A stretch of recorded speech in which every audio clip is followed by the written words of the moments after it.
So, welcome to Untangled, the home of thinkers, theologians, philosophers, scientists, and anyone who likes to think deeply and differently about various topics. Today, I have a very special guest. I have my mother with me today, Carol Parham. She is the reason that I'm doing this, and that she put all of the truth that I know about Jesus into me. And I want to thank her for that. And so, we're just going to jump into a discussion. We had already had one going, and then we decided we would record it. So we're just going to bring you guys right into the middle of it. So thanks for listening. I hope to speak to you soon. Everybody was like, we got to do something about football. We got to change football. If you remember that piece, right? Mm-hmm. And so everyone began to say, what should we do about football? And so you had them start changing rules at the college level. You had them changing rules at the high school level, middle school level. You had training different. All kinds of things were different because they recognized that harm had came out of this sport. Well, to me, the same thing happened to Christianity in 2015, right? Trayvon Martin happened, and then all of a sudden people began to be like, wait, how come the churches aren't talking about this? Wait, how come they're coming down on the opposite side? Wait, something is broken here, right? But what happened in Christianity is the same thing that happened in football, right? The rules of football were so grounded in what football already was that we didn't really change them much, right? Football at the professional level looks almost the exact same, right? And that's because we didn't know how to change the rules much. All we know is American football, so we just figured out how can we make American football safer, right? And that's what we did with our American Christianity. We recognized there was a problem, and we said, how can we just make this Christianity more socially conscious or more related to race issues or whatever it was? And that's what we did. But we didn't actually challenge whether there was something fundamentally wrong with the way we were thinking about Christianity. The same way that we didn't fundamentally say, is there something fundamental we can change about football, right? Because if we thought of it that way, then we might have said things like, maybe it's not tackling, right? Maybe we don't tackle each other. Maybe all football becomes flag, right? Right? But we didn't do that because football is so ingrained in what we know football already to be. Mm-hmm. So Christianity is the same. Christianity is so ingrained in what we already know Christianity to be that we don't then say, how is another way to think about it, right? And that's where I think the importance for me of why I keep talking about how the Africans would have heard it or thought about it, right? Because what you have to think about is when Christianity starts spreading, right? It spreads into Africa. We can look as far as the Ethiopian eunuch in Acts, right? Mm-hmm. So we know it goes into Africa, right? So you imagine this Ethiopian eunuch takes this book into Africa, and then he says, hey, I want to tell you guys some truths, right? They would think about the truths differently than had he taken those truths into Europe. You see what I'm saying? Mm-hmm. But I think they would probably take those truths based upon some of the stuff that they'd already, like the football principle, right. Something that they've already known. They would take that. One thing I was thinking about the other day, somebody said this to me, it's interesting. They said, sometimes we don't think of new. New means totally different. And we don't think about that. Mm-hmm. We think, well, new might mean, it goes back to when Samuel went to anoint a king. Uh-huh. So he goes to, what's his name's house, and he looks at all his sons. Uh-huh. Well, the first one he thinks of is Eliab. Yeah. And he's like, oh, yeah, you know why? He's big. Because tall, he's the same strong, way that the first king looked just like this. This has got to be the guy. Uh-huh. Because it's almost like new didn't mean new to him. New means sometimes the same. Jesus and the wineskins, right? Once we've had the old, it's hard for us to taste the new wine because we think the old is better. Yes. And that's what I think has happened for us in our Christianity. And that's why what I do is epistemology, right? Mm-hmm. Because in Christianity, we know theology, right? We have a theology. This is how you think about God. This is how you think about God in relation to you. This is how you think about Jesus, all of those kind of things. And it's set, right? Mm-hmm. And it's set because not only is it just the theology, it's also our epistemology. This is how we think in America, mm-hmm. right? This is how we think. Mm-hmm. And so what we have to recognize, though, is that when the gospel was spreading, when the gospel was spreading, it went into Asia, it went into Europe, it went into Africa. So they all had different ways that they were thinking. And so if we want to think differently about our Christianity, we're not going to be able to do that using our same American and Western tools. We're not going to be able to do that. So you actually have to, if you want to think differently, take it and ground it in a different cultural context. And so for me, I am an African American. So the people who would have heard it, who look like me, were in Africa. And so I say, how would an African hear this message, right? How would an African have heard Jesus? An African wouldn't say, oh, the spirit is over here and the flesh is over here, right? So anything that happens in the physical is not related to the spiritual, because in Africa, the physical and the spiritual are linked, right? If you burn sage, for them, that has a physical cleaning of their house, but that physical cleaning means you're spiritually healthy too, right? So when the Ethiopian eunuch comes down and he's like, hey guys, we should live according to the spirit, they would be like, oh, well, let's clean the house. Let's get a broom and clean the house. Let's light our incense up, right? And that's how they would have practiced the Christianity message that came to them, because that's how they would have thought about flesh and spirit. But we think of flesh and spirit as separate, right? Flesh is the physical, the things, and spiritual is something that happens differently. And so we don't even think of it that way. So now when somebody's burning sage, we're like, that's clearly got to be a devil. And we're like, no, man, like the physical and the spiritual are interlocked. And that's how our ancient ancestors in an African context would have heard it, right? And see, that's what I think has happened in the Western culture. They came in saying all that stuff that they did was wrong, you know, instead of saying there was an understanding that the cultures were different. You know, the cultures were different of how they handle stuff and how they receive stuff. Yes. Yeah. And one of the most fundamental is our epistemology, right? Our epistemology is like, how do you know something is real? Right. So for instance, how do we know that this pillow is here? For us, we know this pillow is here in the Western world because we can see it, taste it, touch it, feel it, 5 senses, right? And in our Western world, that's the only way you know something is real, right? So because of that, what happens is if somebody comes with and says, oh, I felt the spirit of this pillow, you'd be like, Edda, you're weird. Right, you're weird, right? In our mind, because that's not a way you know. You don't know that way, right? But we know that at least the people who wrote the Bible believed in at least 6 senses. And we know that because they discovered holy places, right? So think about it. How do you find a holy place? Well, I prayed here and I didn't feel one way. But when I prayed over on this mountain, I felt another way. So for them, their knowing included at least the spiritual, right? That's a holy place. Because spiritually over here, it feels one way, but when I go to the mountain, it feels this way. I think that was tied up with, too, do not remove the ancient landmarks. I think the ancient landmarks were part of that. You know what I mean? What do you mean? This is a spiritual place right here. Yeah, exactly. So don't remove that, because that's important. We got to remember something that happened very, very special right here. Right. And for us, we don't have those, right? No. If I said to you, there is a holy tree in Kansas City, you'd say, what? But I would say, why does that feel insane? Because the writers of scripture wouldn't have a problem with that. That's true. That actually leads to what I was going to talk about. I've been thinking about this a lot. And I actually think the scientist, the theologian, and the philosopher are all actually studying the same thing, right? Let's talk about emotions. Okay. How do you experience emotions? Do you experience them physically or non-physically? If you experience it non-physically, that immediately becomes the realm of the theologian, right? Okay. Because anything non-physical is spiritual, right? So the theologian studies that part, right? But so does the scientist, because the theologian says, what is she experiencing that the physical world doesn't have an answer for, right? That's what the theologian says. Okay. Right? But the scientist says, what are you experiencing that we don't understand the physical understanding of yet, right? So he's studying the same area.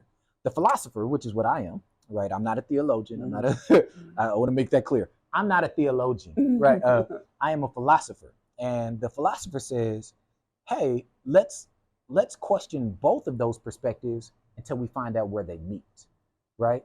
And so for me, when we come to this place where we say anything that's experienced non-physical becomes spiritual, then I say, oh, in my mind, we can now take a scientific approach to theology because you guys are both studying the same thing, right? And so for me, a scientific approach to theology says, I now can take a spiritual concept and it doesn't have to be mystery anymore. I can operationalize it. I can put practices together. I can run experiments with it, like a scientist might be, right? But I'm running it on a concept about God, right? Which is where the theologian might be. So the philosopher stands on the outside and says, all right, let's operationalize it. So for example, I use a few of them, right? I say faith, right? Right now, faith is a mystery. How do you know if you got it? How do you know if you need more of it? How do you know if you're living in faith, right? All of that. It's a mystery, right? Well, I say, let's operationalize it, right? So I say, faith is borrowing peace from a future version of yourself. So we could actually experiment on it now, right? So I could say, let's imagine in a future, there's another version of you. And this version is doing exactly what God wants for them to do. We're thinking in terms of, for Carol Parham, right? In the future, there's a version of you that's doing exactly what God is wanting for her to do. So let's imagine what her life looks like in as much detail as possible, using things like, what are her relationships like? How does she feel about her purpose? Where is she finding joy? Who does she talk to, right? And we begin to just flesh that out as much as possible, right? And we say, that person then is a version of you, right? Who, that person now, they're already doing exactly God's will. They're exactly where God wants them to be, right? So you're here. They've already passed through everything you're going to need to pass through to get to God's will, right? And they've done it already and they're there, right? So I say, as it relates to that person, I want you to take a second, imagine them as much as possible. Now think about their peace level. How at peace are they? Oh, they're very at peace. Right? Now I say, could you close your eyes and feel their peace level? Of course I could. Try it.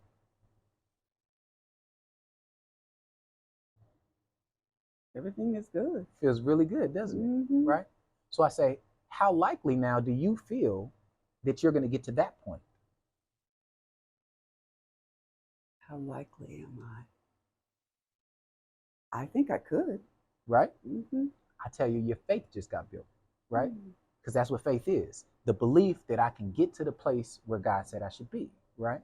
So in that case, you can actually build your faith anytime by imagining that person, thinking about their peace level, and then feeling it, right? Now, faith without works is dead. So if you don't do anything now, this Carol doesn't do anything, she might not get to that Carol, but your faith that you can is stronger, right? You see what I'm saying? So we operationalized faith, and then we took a scientific approach to it, right? And that's one of the things I think we can do with Untangled, right? The idea behind it is treating spirituality as a science, because both the theologian and the scientist are studying the same thing. You see, they're studying the same thing. So we've been taking this kind of theological only approach to spirituality. And the theological only approach is, this is a mystery we can't feel with our five senses. How do we just hope it happens? And we'll just stumble along. Oh, Carol, you're going to stumble along the way to right. Instead of saying, Carol, you can have the joy when you get there. You can have the joy instead of stumbling your way there to get to next week, and you're like, I finally got here. Exactly. And so what if we begin to operationalize all of our spiritual concept that way, right? When we recognize that the theologian and the scientists are studying the same thing, then we actually can combine the two. And that's what I want to do with all of the things Jesus promised to us. He promised it, because if you think about what Jesus said, he said some dope stuff. My joy I give to you. My peace that passes understanding I give to you. The comforter I will think, come to you. I think we're so busy trying to be like Jesus and not think of the principles or the words that he left with us. Mhm. The can't think of the word I want to use. We're The not instructions, the promises, the promises, yeah, the love. the It's love. basically the love that he left with us and desires for us to live. We miss that. Like, We don't think about our core analogy, right? But that's how if you think about it, that's how all learning happens, right? If I said to you right now, there was a dude doing the wave, right? The first thing you probably thought in your mind of was water and waving, right? And then you put him on top of it, right? So you probably had him doing something like a wave, right? Something. So we took the idea of a wave, and then we said, oh, this is what a wave looks like. But I said, oh no. I said, when I say he's doing the wave, I mean he's doing this. oh, You see how that changes everything you were just thinking. Now you thought he was doing this, or you thought he was doing this, but now you're like, oh, he's doing this, Yes. right? Changing the core analogy. And so much of our core analogies around Christianity are set, right? That's true. Our core analogy around the Bible is that the Bible is God's commands. And I say, oh no, the Bible is God's instructions, right? And so you see the Bible as law. If it's a command, the Bible is law. Everything it says in there, you got to do it exactly like that. But I say, no, the Bible are instructions, right? And it's like, I keep using this example too, but it works really well. When I gave my kids their keys to the house, if I gave them the keys and I said, don't you use this key unless I tell you, I commanded them when to use the key. When will they use it? Only when you tell them. Only when I tell them, right? So they'll stand outside the house and if you tell them to do. Unless I tell them, right? Yes. But if I say to them, hey, don't give this key to anybody. Make sure you keep it safe. Do it, right? If I give them instructions, when will they use the key? Whenever they need to. Whenever they need to, right? And so I say, when Jesus talks, do you hear commands or do you hear instructions? See, well, that's the core, like you said, the core of our thought life has been messed up. I don't think there's anything wrong with it. I think there's a deeper understanding that can be there. Right. I think the culture of who we are has been tilted. Yeah. Or yes. Well, I think that's exactly right. And when you think about what Jesus came to fix, right, that makes more sense, right? If Jesus came not to die for sin, but to teach life abundantly, yes, then he came here to help the world. He was like, look, oh my gosh, you guys are missing it. Listen, blessed are those, right? Hey, peace to you. Like he came to teach us how to live, not just to die, but we only act like Jesus came to die. Well, I think that the thing that gets me about the whole thing is Jesus came because God said, they're all messed up. Jesus said, I'll go. He said, where you go, I'll go. So he comes. And he lives his life. And then he says, okay, to pay the real price for it all, for their sins, and then I'm going to die. But all we think about is, oh, he died, so I got to try to be good. Oh, he died. He goes, no. There's more than he died. Exactly. He lived. He lived for you to have some joy about this thing. He lived so you'll know how to act toward one another. He lived so we can have this life and have it more abundantly. He lived so we can have so much of a better concept of why he lived. Like you said, he didn't have to live this long. He didn't have 3.5 years. He didn't have to. In fact, it's real interesting to me that that he lived and was mistreated basically for 3.5 years, just misunderstood and untreated did it. And then finally, not only did he do that, then he's just going to die also. I mean, live a torturous death. Well, that's why it becomes important for us to understand really how he lived, right? We just looked at Luke chapter 8, and in there it just says, there's a verse in there that literally says Jesus was full of joy. Full of joy. And we never think about that because you're right. It is a sorrowful life. If all you came here to do was to be misunderstood, yes, and then to die, you're like, man, no wonder Jesus wasn't happy. No wonder Jesus is always portrayed as stoic, or he's always portrayed as a man of sorrows. We never get to see him as having joy, right? But what if when Jesus was telling the story, just imagine, I was reading this in a book and it's a great example. What if when Jesus is telling the parable of judge not lest you be judged, right? What if he's using a joke of an example, right? How you gonna get the thorn out his eye? You got a big old plank in your eye like this. We never think of Jesus telling a story like that. Well, I think of the story where he says, "Suffer little children to come unto me, and forbid them not." I mean, when children are, that was a joyful you know, that's what I'm saying. Like, hey, look at these kids. Yeah. I'm so happy to have these little kids. Let them be with me, But you never think of him having a joke. I never thought about him smiling or having a good time. And I'm thinking now, he was joyful. He was mad joyful, right? And he gave us that joy. You see what I'm saying? And so that's the core analogy shift, right? If Jesus didn't come here to die, right? Just to die. That's all we think. Right. Oh, he was born to die. Right.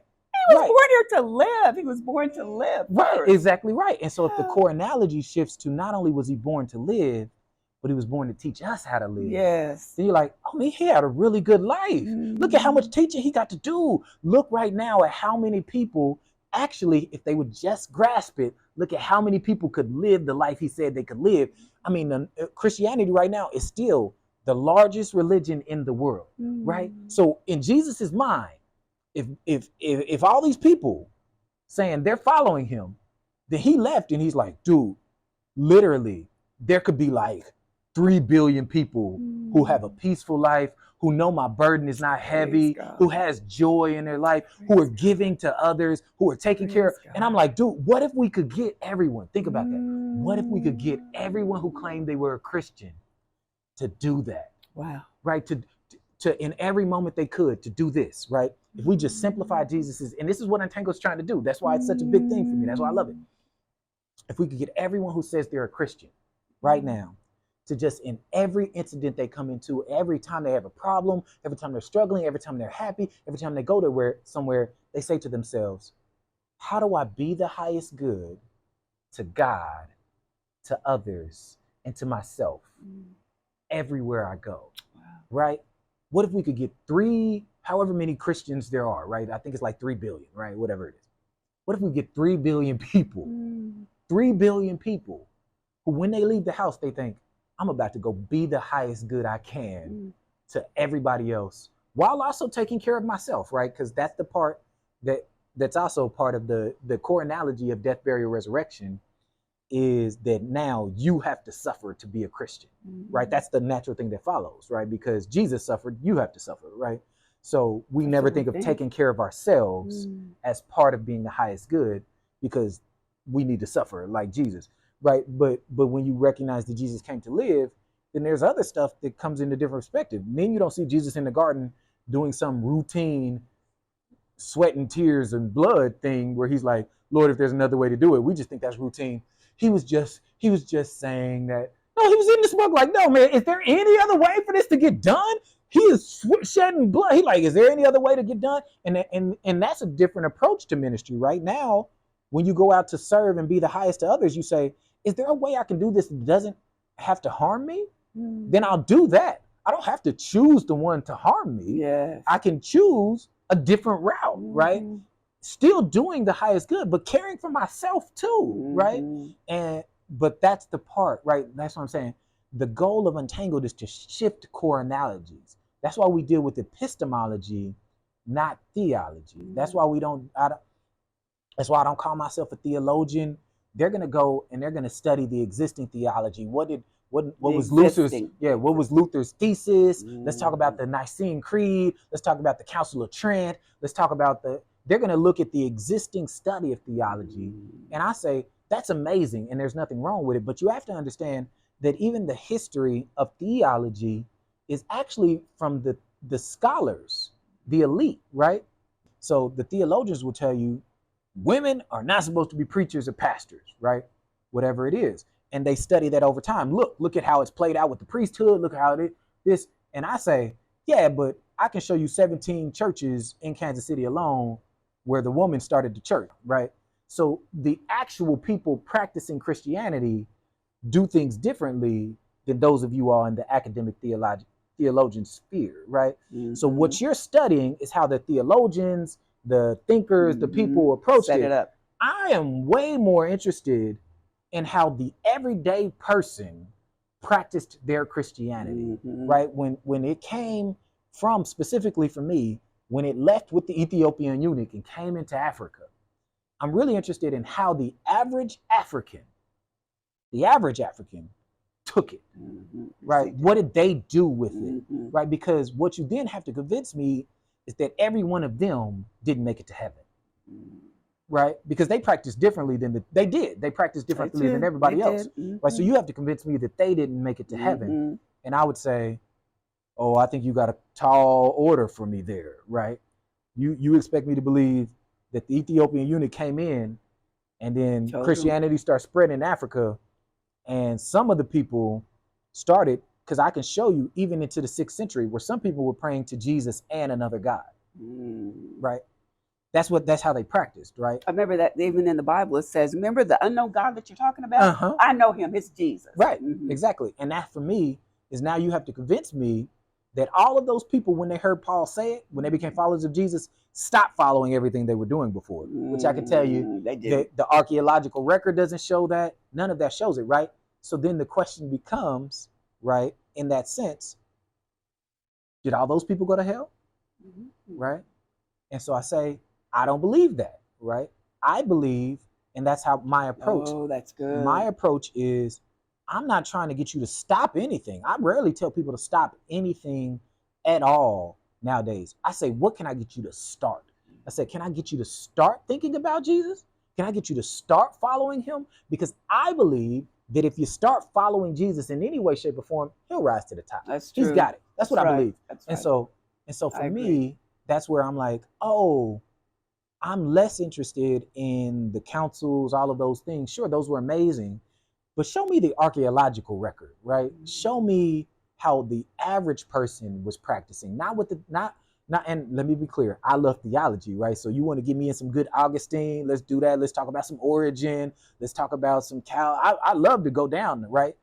But to me, that is what was happening in one sphere, but that is not what was happening in all of Christianity. And we cannot begin to believe that you now get to speak for all of Christianity. I don't think you do. I don't think you do. And that's the reason that I also still consider myself a Christian, right? A lot of people are like, Wes, you and this mug talking about sage, and you and this mug talking about ancestors, and you and this mug talking about numerology and all this other stuff. Hey, why are you still calling yourself a Christian? I'll be like, because I follow Jesus. I follow Jesus, right? I follow Jesus, and I don't think you get to claim Christianity and following Jesus and say it only looks this way. That's right. I'm like, you don't get to determine that, man. Like, I follow Jesus, and let's just figure out, let's line my life of following Jesus up with your life of following Jesus up. I bet they look very similar, right? Which means we're on the same path, but I think you're trying to tell people they need to stop some things and take some freedoms away from them and make them feel a certain way about certain things that I don't think they need to do. I don't think you have to feel bad ever because you are walking as close to Jesus' philosophy as you could get. I don't ever think you have to feel bad for that. Yeah. You don't ever have to feel like that's pride or that. No, I am following Jesus. I am trying my best to follow Jesus. And because I'm trying my best to follow Jesus, I never feel bad ever about how hard I'm trying. Right? And when I do really good in it, I feel really good about it. In fact, too. I'll use the term, I feel proud of it. I feel proud when I feel like I'm walking the way Jesus told me to walk.